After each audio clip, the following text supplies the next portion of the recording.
selling 3 to 5 homes a year the first 3 years, and then 5 to 10 homes the fourth and fifth year. And on my first year full time in 2012, actually, when I left the police department and became a realtor full time, that year I sold 27 homes. And that's all from straight hustling. Welcome to Love, Listings, and Legacy, where love, community, and building a lasting impact meet. We are Mony and Sophaline, a husband and wife real estate team, sharing our perspectives on life, real estate, and philanthropy, our stories about resilience and service. Join us each week as we share our journey of life, business, and giving back, all while building a legacy for our family and community. This is Love, Listings, and Legacy, where hearts, homes, and philanthropy come together. Let's get started. All right. So welcome back to Love, Listings, and Legacy, everyone. So last time we shared our struggles to survive and how these experiences shaped us. So today we're going to dive into a little bit of a different focus. I wanted to take this opportunity to interview my husband, Mony, in a more intimate level and just share with everyone. I think before we get into further topics, right, honey?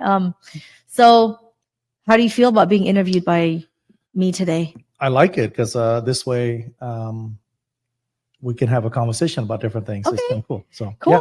All right. Well, let's go ahead and get into it. So, today I really wanted to deep dive and understand, how did you get inspired to enter real estate, right? So how did you find the spark? What inspired you? I think a lot of people know that you have been in real estate for 18 years. 18 years. Oh my gosh, you're practically an adult in real estate. 2007. Yeah. Wow. So, I guess in your 18 years, I'm really excited to dive into what inspired you. So why don't we start off with that? For us, real estate, is a dream job, right? We see it as an opportunity to not only build a fruitful career and profession, but also to help others find a place to call home and achieve home ownership, or as we say, the American dream here in the United States. So why don't we go back to what inspired you? Was it a mentor? Was it a successful agent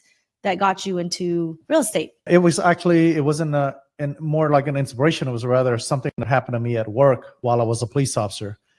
In 2007, in January or late December or early January, I was getting off of work from a midnight shift at 7 o'clock in the morning. And because it was so cold in December and January, I probably sat in the cars most of the night. And when I came to the back lot to check out and to go home, I was actually putting my police AR-15 rifle away in the police car. I pressed the button to release the latch so I could take the gun out. And next thing you know, I couldn't move. Oh, wow. I couldn't move. I was my back was just a mess. I had a huge back spasm. I couldn't move. So I literally got on the phone with dispatch and asked for help. 3 officers came out and they called an ambulance. They literally carried me out of a patrol car and put me in the back of the ambulance. Wow. I ended up in the hospital for a few hours, got my shot, released the muscle to be able to work. And they sent me home. And I remember sitting at home, I goes, oh my gosh, what am I going to do for the next few days? Because I'm just at home. And then I had about, I was 39 years old at the time. I go, man, that's another 11 years before I could retire. There's no way this body will last. I'm only 5'6", 145 pounds at the time. I said, there's no way my body will last. So it just so happened 6 months before I met the people at Panama Bay Coffee here next to our office now. And they happen to be realtors on a call. So became friends with them, never drank coffee before, start drinking coffee with them the next few days. I hung out with them. And one of them said, this is Lee Hoffman, by the way. Hi, Lee. Lee said, Mony, you like people and you like houses. You like real estate, don't you? I go, yeah. I say, why don't you get your license? Well, from that a conversation, it sparked an interest. I said, why not? I went to gather my information. I wanted to get my license, and I got my license 4 months later in mid-April. So literally, I got my license, and I start, thinking about eat and sleep and dream of real estate, actually. So I'm like, this is exciting. So that's what I did. I start going to it, and I start working in the real estate field. Yeah, maybe it'd be interesting for the folks at home to hear what were you doing at the time when you got your real estate license? I think you were, I mean, again, you talked about your career as a police officer. So what was that experience like getting your real estate license while also maintaining, you know, your full-time job? Yeah, so I was working as a police officer at the time, full-time, and I was raising 2 boys as a single father. So I had to do real estate on the side. But I had an amazing schedule at the time. We as police officers work 4 days on, 4 days off, 11-hour shift. So on my days off, that's all I did was real estate. I'm like literally eat and sleep and dream of real estate because I love it so much. And you still do. I still do. And and I'm like, okay, this is great. So next thing I know, 3.5 months later, I got my first call. It was from the parents of one of the students in my 5th grade class. I was teaching the DARE program in the police department. I go, ding, ding, ding, ding. I go, wow, this is cool. And again, it's about how many people knows you, and it's about relationships. So of course, this gal trusts me enough to call me to help her at the time, a home that needed short sold. And that they got a really, really bad loan on it, and they need to get rid of it and move out. In 2007. This was the era right before the great global economic crisis. You know, I was working in mortgages at the time. I was working for Wells Fargo Home Mortgage. This is like 2005, 2006, 2007. So I think, yeah, it was a crazy time. So I do remember that. Speaking of crazy though, the market was crazy, meaning that 48% of the market was either short sales or bank-owned properties. So only 52 of the markets are regular home where homeowners live in it and they still have equity in the house. They were either bank-owned, they got devalued so much where they can't sell the house unless the bank give them approval to do so. Yeah, no, it was it's definitely a very tumultuous time. So what were your initial perceptions of the industry? I mean, obviously going from law enforcement into real estate, both very different lines of work, obviously, but there's also some similarities. But why don't we talk about maybe what were your initial perceptions, you know, when you joined the real estate industry? My initial perception was actually about making extra money. You know, I grew up really, really poor, and having become a police officer at the age of 22 and had a full-time job and making decent money as a police officer as a middle class was pretty incredible at the age of 22, right? So now I became a police officer for several years, and I'm like, this is another place, another way to add to my income as a police officer. And that's my big perception at the time. But once I got into it, you know, I came from the law background for so many years now as a police officer. So a lot of real estate, when you think about it, it's, you know, purchase contracts. And everything we do with it is all the legalities that go behind it. I'm like, wow. And then, you know, when I think about it too, is that I go, this is easy. Why is it easy? Because as a police officer, I have to carry the penal code book. I have to know that. I have to know the health and safety. I need to know the evidence code. I need to know the California vehicle code. I have to know so much more information, not only to know the law, but I also have to know how to be quick on my feet when there was an accident, there was a drive-by shooting or a robbery just happened, whatnot. So you have to be quick on your feet, and you have to provide solutions for people at the moment of crisis. And then real estate is very, very similar, in fact, you know, so in the fact that really it's about, here's the legal contract and here's the legal obligations. But the buyers and sellers just looking for a solution for their real estate needs, whether it's on the buying side, on the selling side, different needs. But nonetheless, that's, you know, you just have to solve their problem. Yeah, it sounds like you were able to garner a lot of transferable skills as a police officer. So maybe things like conflict resolution, perhaps negotiations, perhaps just understanding the penal codes and the laws, because in real estate, the one thing that I've learned, you know, just kind of entering the industry is there are a lot of laws, and keeping yourself out of lawsuits. Maybe you could share maybe what were some important skills that, you know, when it comes to the law. I know you had recently shared with me that your experience as a police officer testifying on the stand helps you in real estate. Maybe you could give us a little bit more information in that. First of all, when I was a young police officer, you make mistakes as a young police officer, but through your arrest and through all the things you were involved in, right? Through all the cases that you had to bill and to send to the district attorney's office to call for prosecution, right? Right. Well, some of these cases end up in court. And when you go to court and have to testify based on your report, and some of them, when you were younger, you took shortcuts. You weren't thorough. You didn't understand the implication, what it looked like. But when you get in front of a defense attorney his or her job is to rip you up, rip you to pieces and say, you know what? You don't know what you're doing. You're so incompetent, you shouldn't be a police officer. You're so incompetent, you shouldn't be a realtor. And by the way, in the law of real estate, when you are licensed, you are actually saying that you're competent to represent the buyers and sellers. And any law, in any case, right? So in essence, you have to be good at what you do. You have to be very, very professional.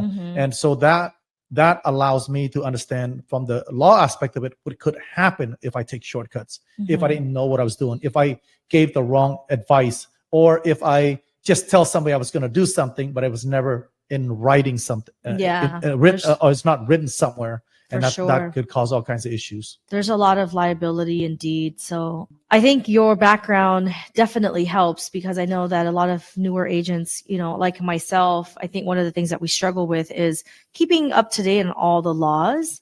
And it's always nice to have like our legal team in our corner. Obviously, they keep us in check and whatnot. I think compliance is also something that's like really important, and something that real estate professionals, especially the good ones, I believe that they are really, they've read up on current laws, and then through that, they're able to advise their clients. Yeah. Let me share a couple of stats with you. I think that's really, really important for people to know. First of all, there's a high turnover rate in real estate. I believe there's 80 to 85% failure rate, meaning that if you enter the business within the first 3 years, you're most likely going to get out unless you have some great mentors to help you and all that. So there's a lot to learn. There's so much to learn. You know, I now have completed over 400 transactions and guided, mentor many, many agents. And even then, there's still something to learn, you know, all these many years. So there's a lot to real estate. Yeah, no, definitely, for sure. Well, you know, let's maybe, you know, as we're talking about kind of, there's a lot to real estate. Obviously, there's like the legal aspect, there's the compliance aspect, but real estate is a business. I mean, you're essentially a business owner. When you look at real estate agents, you know, you don't hold inventory, you don't sell product. You're basically selling your knowledge in a way, and also an experience. So maybe you could share with everyone, you know, some of your first steps into building your business, right? So like, how did you go about building your book of business, going from a police officer to now being a real estate agent? You know, I want to start by saying this. Real estate is a very, very hard, a very, very difficult job, despite what people think, that you just put a sign up and the home actually sold. That's not really, really true. There's a lot of behind the scene. You have to be really, really good at it. And it's about exposure of the homes to the market, to the people that's interested in seeing that home and making that purchase. So it's really, really hard. But the initial step in order to become a realtor is basically you have to be a high school graduate or anything. You don't even have to have a high school diploma. And all you have to do is take 3 tests. You have to take 3 classes, get a certificate on passing those classes, and then apply to take the state exam, which is 150 questions. You have to pass by 70%. But for example, some of the classes include the principle of real estate, legal aspects of real estate practice. Those are the 3 that I take. There's about 8 of them. Of the 8, you have to pass the 3. And once you pass the 3, you got to apply to take the state exam, which you have to pass with 70%. That's how you get started. But once you get started, you know, I think that is really, really important to have, you know, a good coach, a good mentor. You know, that's one of the first thing I did was I hired a coach. Her name is Kitty Cole, and she helped me tremendously. She would meet with me once a month and give me my homework, a list of things to do. But really, when you look at it, it's about exposure. So it's a numbers game in essence, meaning that when I first started, by the way, so I went from part-time, you know, selling 3 to 5 homes a year, the first 3 years, and then 5 to 10 homes the 4th and 5th year. And on my first year full-time in 2012, actually, when I left the police department and became a realtor full-time, that year I sold 27 homes. And that's all from straight hustling. Like, I was joining Rotary.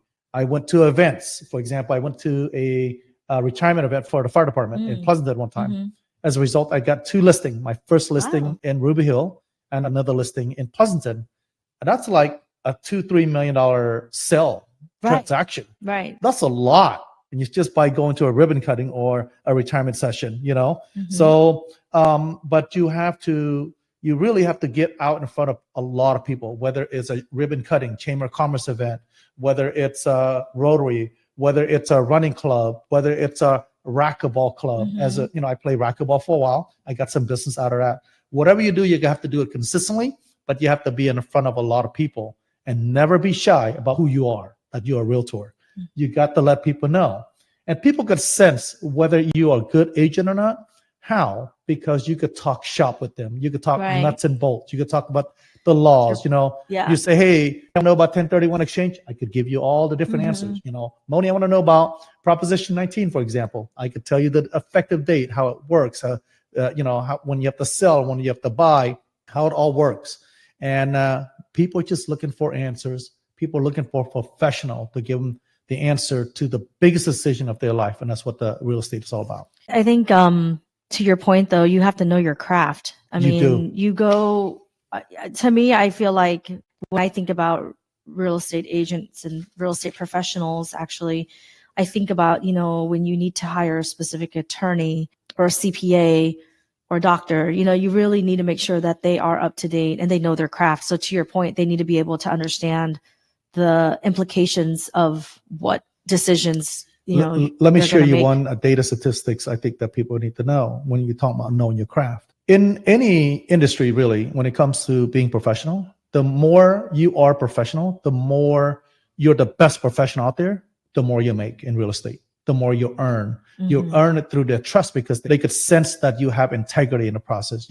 They could sense that you have knowledge. You got to bring depth, breadth, and value to them. Otherwise, what's the point of someone hiring you, right? Yeah. But here's the best stats. In real estate, for the top agents, it's actually, they have the 80-20 rule. It's actually real estate, it's 90-10, meaning that 10% of top realtors do 90% of the work. And you and I are very, very lucky that we're part of the top 10% because we've been at it for a long time. And you've been at it for a long time. Yeah. But also, I want to be, I've always strived to be the best at what I do and anything that I do. And I think by doing that, people see that I'm genuine, that I'm sincere, authentic about, my knowledge, my advice, the fact that I go out and try to help people first. Right. And I think they see that and then they want to work with you when you know what you're doing. Well, to that point, I think it's all about know, like, and trust. I'm sure you've heard of that, right? So I think to your point, as you're getting started, it was getting people to know you as a real estate agent and not as a police officer. Absolutely. So it's your own identity. Yep. Then how do you get people to like you? And when they like you and it's just you're being authentic, you're being honest, you're not misleading anyone, you're not being fake or a fraud, you're also being very intentional about the causes that you care about. So like to your point, I think you brought up nonprofits and serving on Rotary Club and being a part of like, whether it's like, your kids' sports or community events, I think you have to be very truthful and really show up. And I think the final part is the trust. And for me, when I think about trust, I think about, like, to your point, is being professional. Do you know the laws? Are you representing me and having my best interests at heart, right? And I think that's sometimes some of the challenges. And, I'll be very upfront and honest. I think my perception of real estate professionals has definitely changed since obviously knowing you, us being married, and then also myself now being a realtor, immersing myself into our business. I think my perception has certainly changed. But again, I feel like people's perception is based on their experiences. So if you had a horrible experience with a realtor, or maybe met someone who happened to be a real estate professional and was just a complete jerk, I think that's going to impact your perception, right? And again, perception is based on the individual person's experience and what they perceive to be the truth. Yeah. Let me go back to one of your points. You're talking about the trust and all that, right? My suggestion for one of the things that I do is that I've always loved people. Even when I was a police officer, I've always been, the police department, they've always put me out in the community to speak with people at public events, whatnot, because I've always had the love for people. But there's a book I want to share with the audience, is that there's a book by Dale Carnegie, How to Make Friends and Influence People. How to Win Friends and Influence People. How to win friends how to win friends and influence people. So that book's incredible because it talks about, everything, how you should interact, how you should with the human being, how you should follow through. And you got to know what's important. Like there's really two things that you want to be that you want to remember. One, smile a lot when you talk to people. And two is know their first name. And for me, and that's why we create our own note cards. It's really important that we send out a note card with a business card in there to let people know. People don't realize that the digital world is crazy, but it's just so much in a digital world, but there's a lot of lost old, like touch with people. I think that while you're sending a note card or just call to say thank you to someone for doing something great for you, or just send a note card to thank someone, man, it means a lot. When I get it, I keep it in my drawer. I read it. And, I'm always think of them like, wow, how thoughtful. They took a few seconds. They took a couple of minutes to write me a note. That means something to me. So it's really, really special when I receive a card. Great. Well, it sounds like we've talked about a lot of topics pertaining to real estate, but, let's switch gears. And I think you brought it up earlier about how everyone thinks real estate is so glamorous. And real estate is so easy in air quotes. I feel like that's because people see the results Correct. Of what actually comes on the market. They see the results of the sold, right? And social media can be very, social media shortcuts like the process and like the behind the scenes, right? So maybe you could share with everyone some of the challenges of breaking into the industry. I think especially maybe like sharing with the audience, how did you overcome initial obstacles, and really sharing what the reality of starting out was like for you, like what were some of your biggest challenges that you faced when you first entered the real estate industry? Well, first of all, there are many, many challenges to being successful realtor. I happen to be, because of my background, I don't know how to, people can say no to me all they want. It doesn't mean anything to me. It just means next opportunity. Yeah. Like, okay, you say no, I'll go to the next person. I'll go to the next person. I'll go to the next person. So you have to be persistent at that. So, but because of all the things, all the challenges I've gone through and had to overcome, I became, in essence, fearless, right? Like I have no fear about doing anything at all. I believe that I am capable of doing anything that I wanted to do. That's why I've done so many things in my life, and we'll talk about all those different things that I've done. I think but at that point, it's very challenging because one, there's so many competition, so much. So that, for example, in the Tri-Valley in itself, we have about 2,800 agents in this area, 2,800. Okay. But yet, if you look at Livermore, for example, we have 100 homes. San Ramon has about 80, 90 homes for sale.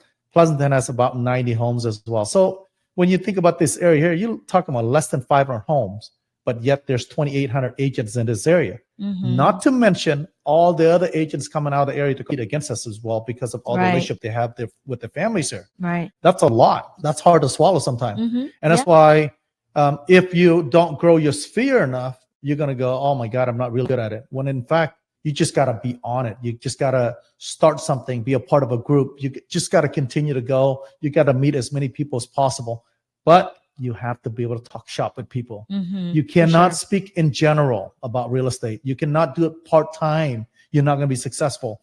You can be if you want to sell 1 or 2 homes per year, like a lot of agents. And an average agent sells about 4 to 6 homes a year, but top agents sell 20, 30 homes a year, if not more. So, and that's where you make the real money in real estate. Okay, so we're lucky that we get to sell a lot of homes. So grateful for that. But the other thing is you have to be different. For example, I remember when I first started, I'm like, man, I don't know what to do. I start door knocking. Oh my God, that was a horrible experience. People would shut their doors on me. I remember the first door knock. I was knocking at the door. The guy opened it up. And before I said, hi, I'm Mony. I'm a local real. The door slam hit so hard, hit me right in the face. I'm like, oh my God, this is how it feels like. But you know what? There's a story to him. Ended up buying a home, and I sold his home later on after. And then after it was done, I told him that was done. I was going to mention to you, this is like you were door knocking before ring doorbell cameras. That's right. But let me tell you one of the things that I did, I think that really set me on a course that's different from everybody else. I remember I thought of being a police officer also, by the way, because of this experience. One, when I knock on doors, a guy slammed his door in his face, and it's really, really hard for people. And they don't want to work with you unless, you don't really know what to say, don't know what the values you're going to bring when you're knocking on doors. So you get a lot of no. Yeah. But I said, you know what? I'm not going to quit. I said, I'm going to be different. How else am I going to be different? The things I did was I bought 2 things. One, I went with custom suits. I order custom suits for me. And so I wear custom suits every time I go door knocking. 2, I bought a Segway. I remember knocking on doors, they won't let me in. But once I go to the door on a Segway and the machine is kind of gyrating and kind of spinning around, and the people goes, oh my God, what is that thing? Yeah. It's all of a sudden they want to talk to you. Yeah. And then once I get their name, I look up the tax record to match the name. I send them a note card and say, thank you. So the next time I see Karen, the next time I see John, hi, John, this is Mony again. How are you? Yeah. So they begin to see a familiar face. And that's how I was able to get a lot more business as a result. Yeah. Yeah. Let me give you one story. It's kind of cool. I remember at my Segway, I pulled up to his house. This lady goes, oh my God, oh my God, oh my God. She starts screaming. I go, what's going on? She goes, I found my realtor and you're it. I was in a shirt and tie. It was 95 degrees. I was sweating like a pig, but I looked like a, with a shirt tie, I look like a Mormon church guy, They going probably up the thought door. you were, one of our missionary friends. But to that point though, she remembered me and she gave me her info. I bought and sold 3 homes with her in the next 3 years. And that's how I got into the business. Yeah. Well, it sounds like you had quite a ride. Sounds like those were also like kind of memorable stories of how you started in real estate. And it sounds like there were some challenges too. And I think probably, for me, if there was a stranger coming knocking on my door, I mean, if I didn't know them, I would probably not open the door either. I mean, just myself speaking very honestly, just as a woman, you just hear so many horrible stories out there of, crimes being committed and things like that. So obviously I think people are going to be hesitant to open the door, but maybe if they see you like, hey, there's this guy, he's always on this Segway and he's always rolling around our neighborhood in a suit. They're probably like, oh, there's our neighborhood realtor guy on his Segway, right? That's right. In fact, I think I've done it successfully enough that another realtor got his own Segway and started knocking the door until he fell and broke his leg, and then he stopped using it.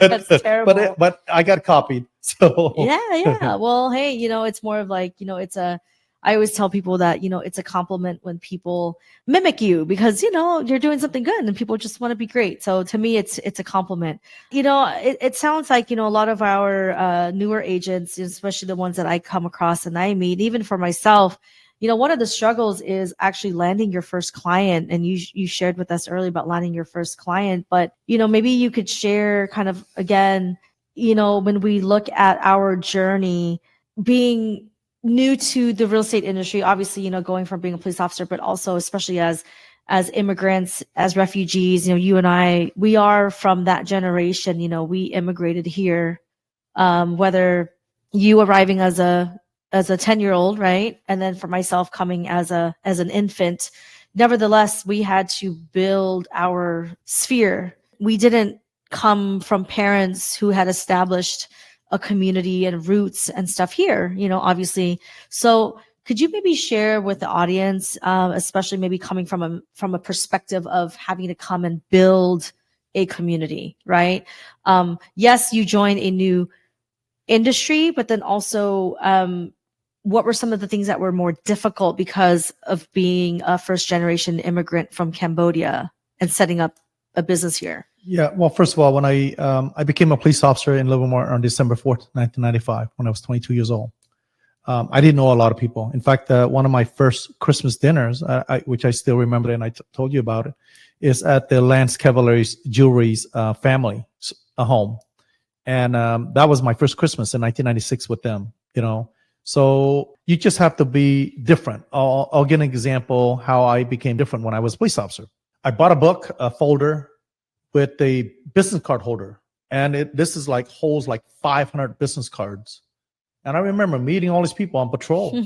And I would use to collect their business card, especially when I worked day shift. I meet a lot of people. So I would get their business card. I would write their name and a cell phone on the back. And I would write a little note and the date and time I met with them. And that's how I got to know all these people. So a lot of times, again, it's a Dale Carnegie way. You got to know their name. So when you see them again, like I'm knocking on doors, when I see them again, it goes, oh, hi, what are you doing? All of a sudden, the stranger dangers goes away. And then you become like, oh, yeah, that's the realtor that comes here all the time. And that's what you have to do in real estate. In essence, when you look at what we do now, it's not by accident. We are known for giving back. We're the Mony real estate team, the giving back realtor. What are some of the ways we give back? What do you want to be known for? I wanted to, you look at our backdrop here. This is one of our core values about giving back, integrity, living while service and growing leaders. Every agents that come across us, work with us, we want to help them grow to become leaders, but it's about giving back. So we give back in baskets, the teachers program at Joe Mitchell. We give back in lunch to the teacher and staff at Joe Mitchell. Now we're going to be supporting Maryland Ave School. We just supported their garden. We just supported their run. So we're doing, and the teachers luncheon as well at Maryland. So, I mean, there's just so many things that we do. We sponsor so many events in the community. We help the Tribal and Non-Public Alliance. We work with the Culinary Angels. I mean, it's just so many nonprofits that we got to be a part of. And that's what we're known for. It's about giving back to the community. And those of you who understand what giving back is all about, you know it's not about giving back. I mean, it is about giving back, but also you get about 10x in return, which is incredible. And that's why not only we do that, it makes us feel good, feel better, because we earn some way, we give some back to the community. But boy, it's a great way to help people. Yeah, no, that's great insight. And, obviously, as you said, it's all about, again, that it's having your core values when you think about it. I mean, that is in a nutshell.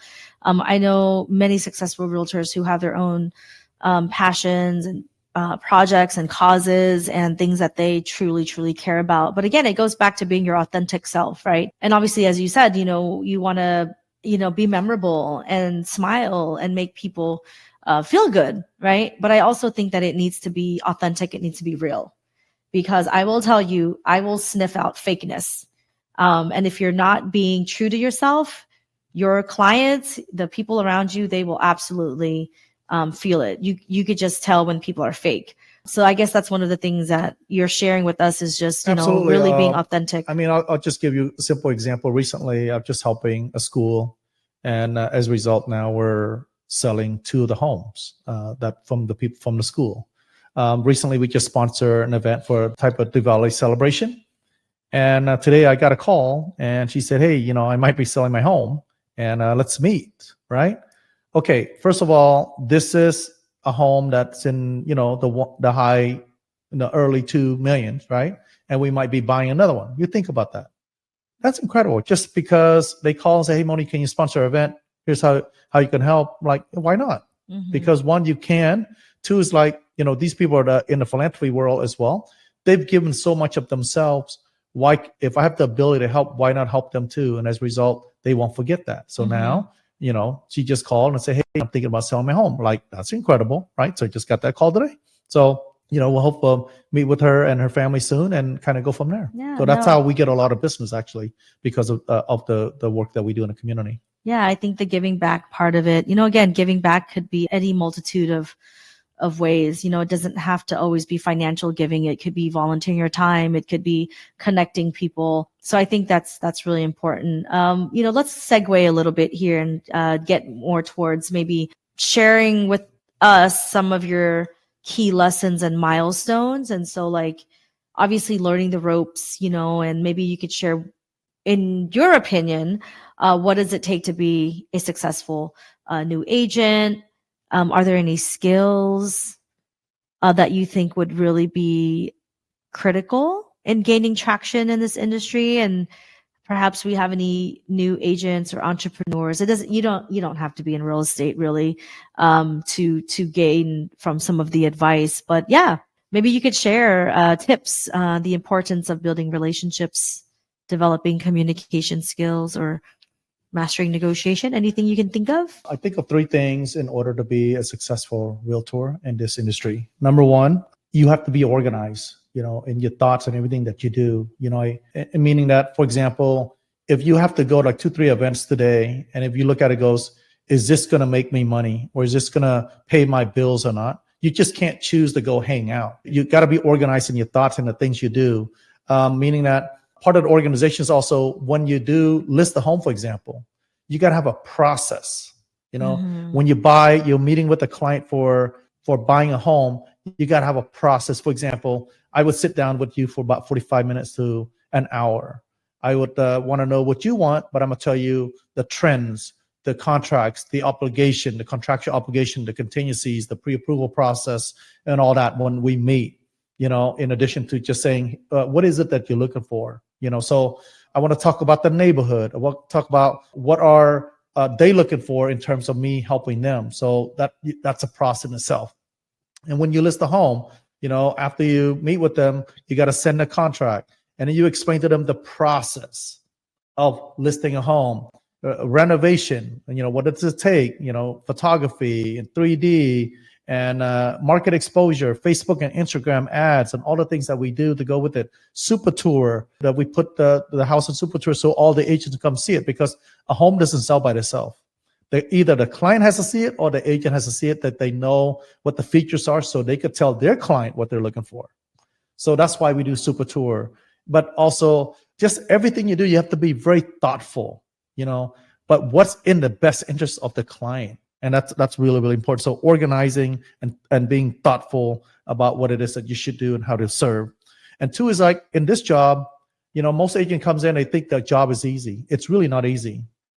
It's really, really a hard business, but you have to grind through it. You have to be hungry. Like, you just can't come in here and goes, you know what, I'm going to put 2 hours in or 3 hours in or 4 hours in and go, oh, I'm going to be successful. No, it's not. Not when you first start. You got to work the open houses. And by the way, open house is the fastest way to get a paycheck, because if you know what you're doing, but you have to be great at open house. You can't just be an okay open house agent. Like when I was doing it, 70% of my business come for open house. They asked me about the school, I know about the school. They asked me about the roof, I know about the roof. They asked me about the floor, I know about the floor. They asked me about, the technology in the house, I know about the technology in the house. Every time someone asks you a question, you say, you know what, I'm not really sure, let me get back to you. After 2 to 3 times, they lost confidence in you. They go, that person, he or she doesn't know what she's doing. I'm not working that agent. But if you know the neighborhood, you know about the house, you know what the neighborhood is selling for, you know what the comps are, you can talk shop with them. They go, you know what? This guy or this gal is really, really good. I want to have an opportunity to work with them. So that's about being hungry. And the third is that, you want to be, like for me, I eat, sleep, and dream of real estate. What I mean by that is that I'm just so hungry to be the best agent I can be. I want to be so knowledgeable. When you ask me a question, it's actually an honor to not explain to you the nuts and bolts of it, but I can give you pointers and pointers and pointers. I used to hold top producer panel. I used to be the moderator of many, many top producer panel for Basis Social Realtors. What I learned from these folks is that they're nothing more special than me. They don't have much more. But what I noticed the difference between the okay agent and the top agent is this. For every question the client came up with, they have 3, 4, 5, 6, or 10 solutions for them. Yeah. They have a way to guide them. Yep. If they're asking about 1031, they talk about DST, they talk about, the tax implication, they talk about, there's just so many things they could talk about. But the new agents can't talk about those things. So if you can't talk about those things, you're not going to be really good at it. You're not really a true professional yet. It takes 10,000 hours, by the way, to be a true professional. And how do you know you become a professional? When someone asks you a question, you know the answer to 99.9% of the time. You don't have to flinch an eye and go, oh my God, I don't know what it is. You know the answers. And you probably know several ways to guide them. Give them option A, B, C, D, E, and F. And that's when you know you're really, really good at what you're doing. And that's what I like to do with all of our clients. I mean, I think there were a lot of tidbits of great tips and advice in there in a lot of what you shared. One thing I learned in business school is that if you don't know a subject matter well enough, you won't be able to explain it in simple layman terms. So I guess one of the things I've learned is that how I judge how competent and how knowledgeable someone is if they can distill it down for me in very simple words. I personally, I don't like long-winded explanations, because to me, you're just talking around and around and around. To me, it proves that you're not confident. And oftentimes we talk about, you're saying that, top producers or very successful, or we should say successful real estate professionals, they're good because they have put in the time. So I guess my encouragement for listeners who are maybe looking at starting real estate, or maybe you're new to the real estate industry, is that you should not compare where you're currently at with someone like Mony, who's been doing it for 18 years. Because what happens is, and I'm sharing this personally because you cannot catch up to someone who's been in the race for 18 years. You have to, number one, accept where you are in your journey. If you just got newly licensed, then you need to look at, okay, how do I lay down my foundation? How do I get to that point? But you should never, ever, ever compare yourself to someone who's been doing it for 20, 30 years, because you know what? That was their journey. And I think that's why when we look at the industry, you know, and you said it earlier as well, is, you know, 10% of the people do 90% of the work. And also too, I feel, and I hear it from people who are newer to the industry, they're always like, oh man, how can I ever compete with like someone who's been doing this for 20 years? And the answer to that is you can't.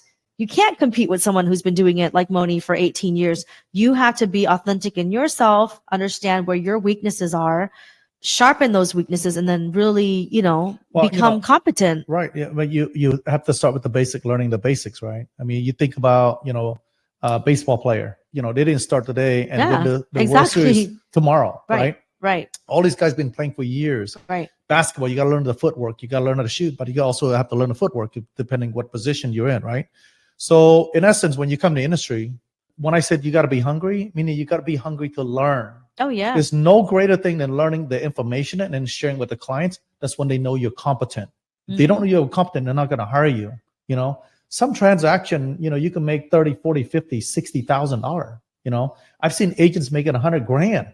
I've seen most of the agents at the top level that I know making 7 figures in real estate. That's incredible. I've never done anything like that before, but I could tell you it's more than $5.13 an hour that I made when I worked for McDonald's for 3.5 years, from $4.25. Yeah, no, right? It is a lucrative business. But you know, you gotta. When I said the basic, I'll give an example. But someone says, you know, what are the contingencies in a contract? Most people think of 3, number one, but it's actually more than 3. There's many others.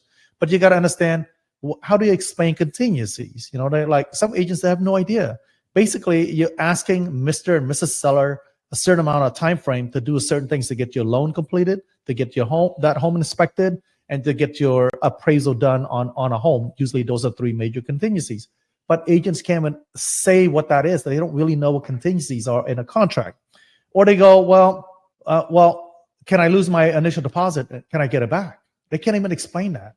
They didn't know how they could lose it, or they didn't know, can you get it back? You know, like, for example, the deposit is a 2-party system, meaning that if there's a breach of contract, the buyer and the seller have to agree in order to release that. If one person doesn't release it, that money stays in escrow and in a title company, in a neutral third-party company, until it's get resolved. Most agents think that you automatically lose it. You don't. So, you know, what if the agent's not, you know, the client or the buyer is not performing per the contract? You got to send the notice of perform. How many hours is that? What if at the end they don't close? You got to do a demand to close. Well, how long does that take? When does it begin? So in essence, you have to know all those things in order to speak in the terms of contract. It used to be a lot easier. When I understand that a lot of people who's been in real estate a long time, the contract used to be 1 page long. Now it's like 17 page long. Yeah, that's because just every time there's a lawsuit. And every time it's built up because of lawsuits. Stuff gets added, right? But you have to know that. You have to know the legal obligation. So this way you don't have to legally maneuver within that contract. And that's what real estate is all about. Yeah, I think also too, contracts can be very intimidating for people. And I think for me, I have a special understanding, and I do empathize because especially if you don't come from a law background or law enforcement background, you know, when you look at laws, you look at contracts, it is intimidating. It's very intimidating. It's very intimidating. So I guess my encouragement for those of you who are new and looking to get started is make it so that it's less scary. Yeah. If you need to, you know, obviously there's so many tools right now.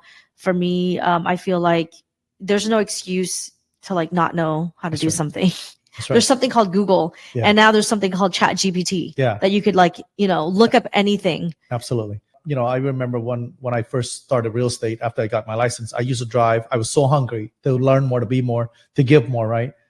I get off at 7 o'clock in the morning from being a police officer. I would drive to Sunnyvale to take my class until 3 in the afternoon. Then I come back to work in the evening. Okay, that's how crazy I was, right? But I remember during one of my 4 weeks classes, I remember meeting this guy dressed up in a suit, Vietnamese guy, man, custom suit looking heck of fly, amazing, right? But but he could speak in nuts and bolts of everything in real estate. But I also remember meeting this gal who talks about the contract. Like she explained it. I'm like, oh my goodness. Like I was so intimidated because I'm like, how does she explain that? But it's not about the intimidation, but it's about the inspiration that I got from him. I'm like, I want to be good like her. Mm-hmm. I want to be, not only exactly. I want to be good, I want to be great like her. I want to be able to explain that. But the only way to be great at anything is study and be so studious and say, I want to eat, sleep, and dream of real estate. You can get really good at it. That's what I enjoy about it. So people come and ask me questions about real estate all the time because I could talk shop with them all day long because I really, really enjoy it because I've been doing it for so long, made a lot of mistakes as a result as well. But as a result of the mistakes, it taught me some great, great lessons how to be much better at what I do. No, that's great. Great insights. I think we're going to go ahead and probably wrap things up. And I want to leave our listeners with some encouragement. You know, I think there were kind of, obviously, I'm sure as we release more episodes, we're going to share a lot more, like more deep dive. And again, you know, real estate, it can be daunting because there's just so much stuff and it can be overwhelming, but it can also be very rewarding as a career. And also, you know, maybe we'll dive into maybe on the homeowner side, you know, maybe some things that they need to consider, but that's for a future, that's for future episodes. But let's leave everyone with this. You know, what are some motivational nuggets of wisdom that you can leave for our listeners as they're starting their journey into real estate? One, don't let anybody tell you that you can't do something. You know, I'm an example, right? I didn't speak a word English when I came to the United States of America, yet I became a police officer. I became a children's book author. Many other things I've done, right? But you have to start somewhere. A journey of 1,000 miles begins with the first step. You have to take that first step. As long as you're willing to grow with it, it may take time, but you have to dedicate yourself, and you have to be better. But you have to dedicate yourself. You have to ask yourself the question of, do you want to be a professional? If that is the case, you might want to look up the word, what professional look like, right? What a professional agent, what any professionalism in any industry for that matter. Meaning that you have to be so knowledgeable. You just can't shoot just to be okay. You have to be great at what you do. And I promise you, in this industry, the profit margin is so high for those that are truly, truly professional. The professional do 90% of the work. That's amazing. And that's an industry that I just love so much. And I hope that I hope to see them, see you, see all of you in the industry. If I can answer any questions, of course, my office in downtown, I'm a phone call away. Love having conversation with people about what it takes to be a realtor. Awesome. Well, thank you, Mony. To anyone listening who is just starting their journey, remember that every expert was once a beginner. That's right. Just like Mony. One of them. Yeah. So keep pushing, keep learning, and trust that your efforts will pay off.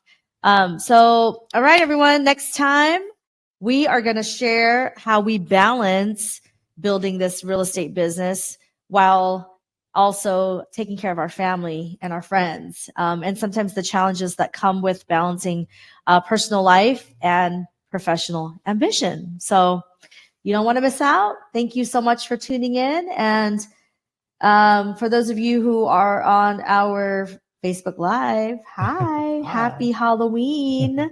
Yeah, Mony and I try to find time to film our podcast here in our downtown Livermore office. So we really thank you all. This is kind of a behind the scenes. Obviously, we wanted to share with everybody like the live segment of it, but what you just heard actually is going to go to our podcast post-production team. And then they take that up and they snip it all up and they add all the cool music and intros and stuff. And so this episode will get published once the post-production is done. But this is just a little live. Yeah, hopefully. Well, first of all, thank you for joining us. Hopefully you like what some of the things I had to say. And these are all real, true advice from someone who loves his industry, loves his job, and that I get to do. And I always, sometimes like, oh my God, I have to do that. But I always have to remind myself, oh my God, I get to do that. It's pretty incredible. So anyhow, hopefully you'll learn a few things as well. And if you're interested in real estate, it's great. And by the way, The best time to get into a business is when it's difficult. I got in 2007 when the market is 48% short sale or bank owned, and it was really, really difficult. But I love learning, and that's what got me to where I am today. So I hope you'll think about that as well. Thank you for joining us. All right, everyone. For those of you going out trick-or-treating, please, please, please be safe. Use flashlights. Obey traffic laws. Just be safe out there, and we'll be home passing out candy to the trick-or-treaters in our neighborhood. So thank you, everyone. Thank you. Great. Thank you. Thank you for joining Love, Listings, and Legacy this week. You can follow us on Facebook, Instagram, and YouTube. If you haven't yet, go to Apple Podcasts and Spotify to subscribe, rate, and review our podcast. Join us next time as we continue to navigate the path from adversity to success, one property and one purpose-driven decision at a time. Thanks for listening.